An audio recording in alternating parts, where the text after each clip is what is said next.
pie del Ávila majestuoso, a 920 metros sobre el nivel del mar, en un valle de verde geografía que se abre de este a oeste, surge Caracas, la capital de Venezuela.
And now, our feature presentation.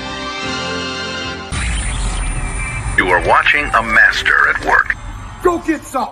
What's good, everybody? My name is Rafael Chacin, and welcome to a special episode of the Combat Club. Because in this club, we're born to fight. Anywhere, anytime, anyone. So don't be a pussy and fight like a real man. And don't forget to subscribe to Capitán Rafucho on YouTube. Also, you can follow me on every social media. Twitter, as known as X, Instagram, Twitch, Rumble, everything. Because right now, ladies and gentlemen, we have a special guest right now. Because we got the current heavyweight champion of karate combat. The man with the $1 million smile who became undefeated, undisputed, because he has an extraordinary career for over 16 years between Bellator, King of the Cage, UFC, and right now our karate combat. So right now, let's give a proper and welcome to the Combat Club, Mr. Smile Sam, as known as Sam Alvey. How's it going, Sam Alvey? Welcome to the Combat Club. How you feeling about that? I feel wonderful. Thank you so much for having me on. Yeah, thank you very much. So right now we got the first question right here, because tell us about your performance at Dubai, which is on the first week of May, because you became undefeated. Because between your career on karate combat, that was just like very impressive, because you became undeniable, undefeated, and you just became something interesting, because most of the fights in karate combat, because one of your fights, because you just won the championship along with Ross Turbo Levine, because that's one of the friends that I just interviewed him just like weeks ago, just like a win for decision. But three of the most important victories ever came for knockdown or technical knockdown. So how was it a big performance from Dubai in karate combat? Do you feel very prepared to see at other competitors to see like in your amazing career in karate combat, especially on a city just like Dubai? Yeah, I tell everyone I've been the underdog in every fight, like significant underdog. I think I was plus 700 going into this last fight, and I smoked him. When I fought Ross, I was the underdog. When I fought Arroyo, I was the underdog both times. After this knockout, I don't think I'm going to be the underdog anymore. I think I will be favored. I think I'll have the betting odds when I fight next, which is unfortunate for my friends. They're not going to make nearly as much money, but I'm still going to get that win. I'm still going to help the people who are going to bet on me. Yep, I mean, exactly. But also, I just wanted to tell, because most of the opponents that we just saw for the karate combat is because they just gotta look at the record, because you just won against Tyrone Spoon. Also, you won against Antonio Arroyo. Also, you just won against Adam Rambos. Because if you remember, because your debut on karate combat, that was on September 16, 2023. And right now, between for the experience, because you have a lot of experience in mixed martial arts, but we didn't see that coming on karate combat, because we just see a more athletical, more just more impressive, because right now it seems that you just wanted to ready to knock out those persons. I mean, that was very impressive. I mean, did I just watch you on Karate Combat on Dubai? It's like, man, there's gonna be like a great future because I know you have more experience at the Mission Martial Arts since 2008. Yeah, I fought more than most people. Tyrone Spong is the exception. Tyrone Spong has fought more than me. But everyone else, I have a large, long career, and I have fought some of the best in the world. I've beaten some of the best in the world. And here in karate combat, it's no different. I have now beaten the best in the world in karate and combat sports. And I just couldn't be more proud. It has been such a good streak, such a good run, and I'm looking forward to maintaining that run. I want to continue to be the most successful, most dominant champion in karate combat history.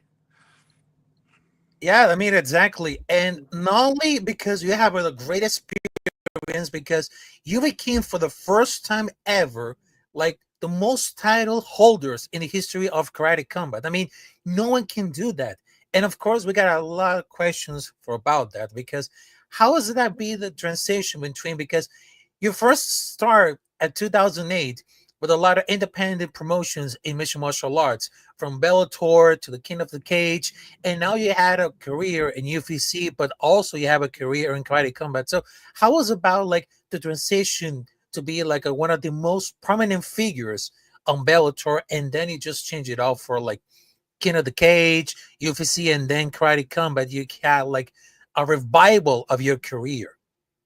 Yeah, I mean, everyone knows at this point I had a long career with the UFC. I fought for him, I think, 24, 25 times.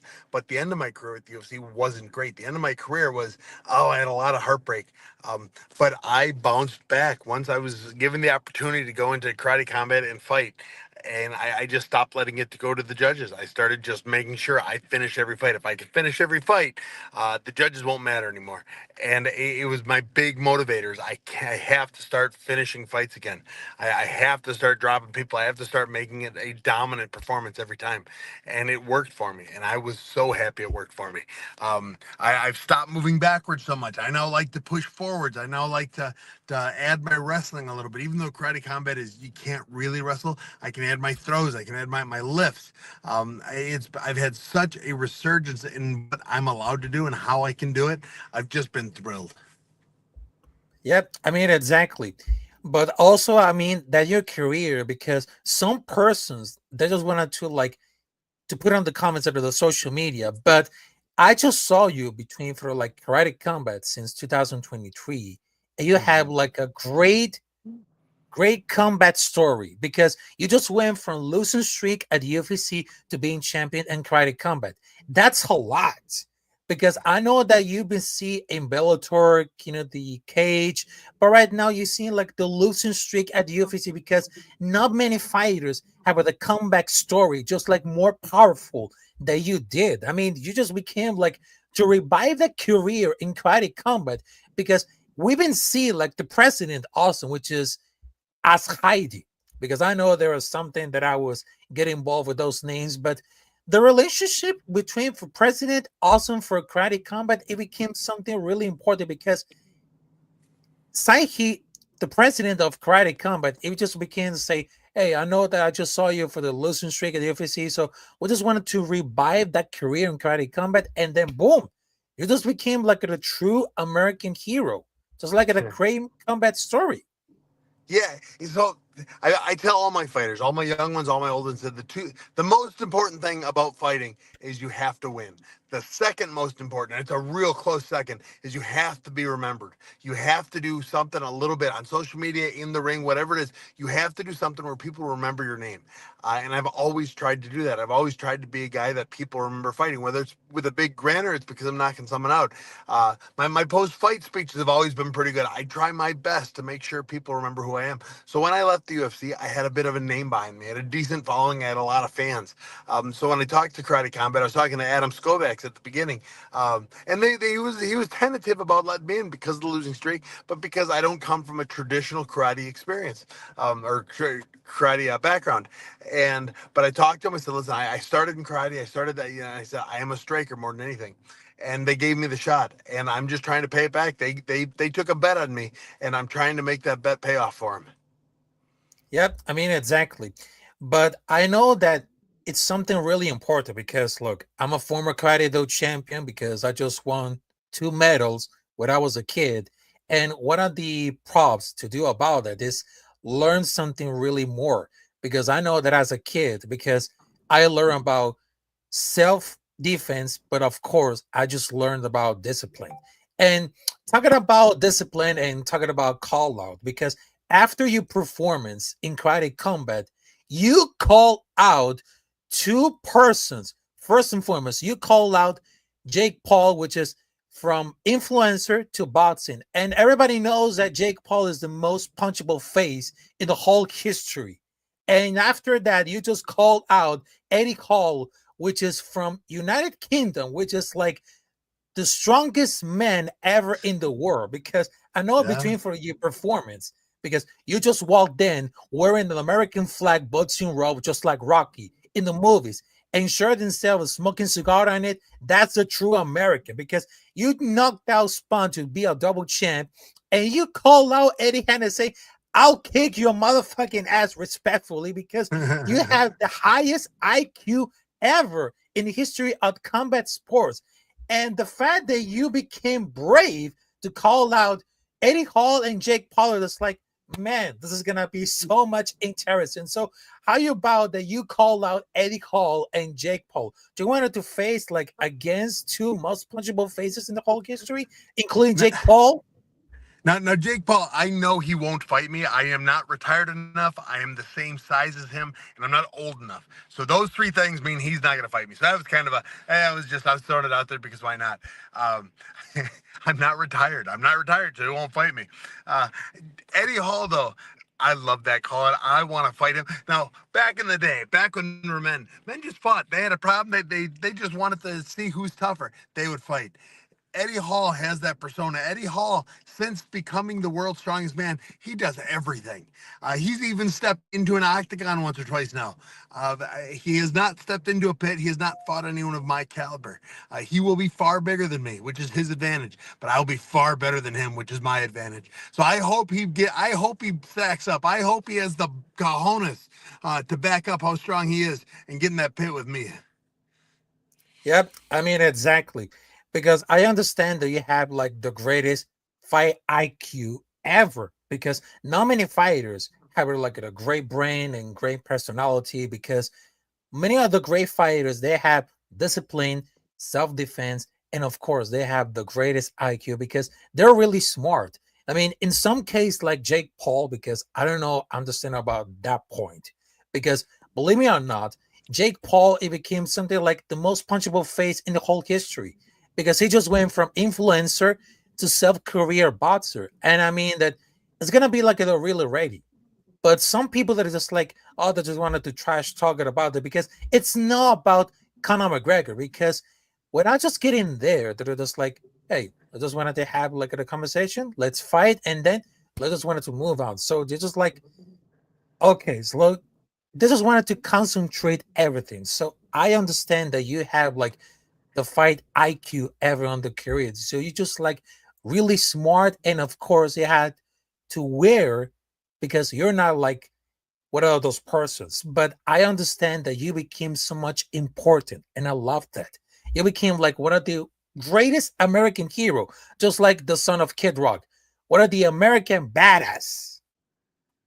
Oh, I love it. I love it. I want to be the next Chuck Norris. That's what I want to be. I want people to be talking about how I don't do push-ups. I move the earth down. That's what I want people to start talking about. And I've just got to keep defending my title. I got to beat the biggest, best, baddest people on the planet. And Eddie Hall is that. I want him to step in that pit because I want to test myself against one of the manliest, biggest, strongest men that have ever been. Yep, I understand about that. And of course, we got one last question before we could just wrap it up because I know this is gonna be like a really interesting interview. So, what kind of inspiration do they have for like all these young prospects who wants to train on mission martial arts? Because I understand that you became like an American hero wearing a boxing cape, like just like Rocky, because you became like what are the karate Chuck Norris, and I understand that because right now it seems that they had to put a lot of discipline, they had to put self defense. But what kind of like the inspiration do you have for all those who want to practice mixed martial arts, karate, but also in combat sports, because all those kids, they just wanted to be like you, just like fighting and no quitting. Life is going to be hard. Life, it is the only guarantee. Oh, there's two guarantees. Life will be hard and death. Those are the two things that will happen no matter what. If you do a martial art, when you do a martial art, when you practice martial arts, it makes you a stronger, better person. It helps you be able to deal with whatever life throws at you. If you know that you have been able to take literal punches to the face and get back up and push forward, you will be able to deal with anything. That's the one thing I wish politicians, I wish every politician was in a boxing class at least once. The world would be a better place if everyone had gotten punched in the face at least once. And when you are in martial arts, you will get hit, you will get dropped, and you will get back up. It will make you a stronger, better, more solid person. So I recommend all of you do it. And if you get good enough at it, you can make a career with it. If you don't get good enough at it, you will at the very least be able to present yourself to the world with your chin held high. Thank you very much. And of course, I just wanted to tell you, thanks Sam Alvey, as known as the $1 million smile athlete in the whole karate combat, because I just wanted to tell you, thanks for joining us to this episode of the Combat Club. And of course, make sure to subscribe to Capitán Rafucho on YouTube. Also, you can follow me on every social media at Twitter, as known as X, Instagram, Rumble. And of course, I just wanted to tell you, thank you, Sam Alvey, for providing this amazing interview as the current heavyweight champion of karate combat, because we're getting close. We're getting close to the UFC 315 at Montreal in Canada between Jack Della Maddalena versus Bilal Muhammad. So this is going to be a very exciting movie at Montreal, Canada. So I just wanted to tell you, Sam Alvey, thank you. So I just wanted to tell you, any last words before wrapping this up? Hey, I do a lot of online training. I've got a program called School, SKOOL. If you follow me on... Oh, I think we got lost the connection right now. Well, sounds really unexpected. I know it sounds really unexpected, but you know, he's getting back on trail. Well, I guess right now. So I just really hope that that connection doesn't really messed up. Oh, All right. Oh, there it is. There it is. Sorry, someone called me and I took me off. No, follow me in school, follow me on social media, and I would love to train with you. Okay, that will be interesting. So right now, ladies and gentlemen, we're about to get out of here because it's been like an amazing episode of the Combat Club with Capitán Rafucho on the building. So right now, I just wanted to tell you, thanks for watching it. And of course, we will see you there on a live episode tonight, Thursday at 11 p.m. with my co-host Science in it. We're about to preview the UFC 315. And right now, we're getting out of here. So salute to y'all. Have a great Thursday. Have a great week. And of course, have a great day. So ladies and gentlemen, we're about to get out of here. Salute to you.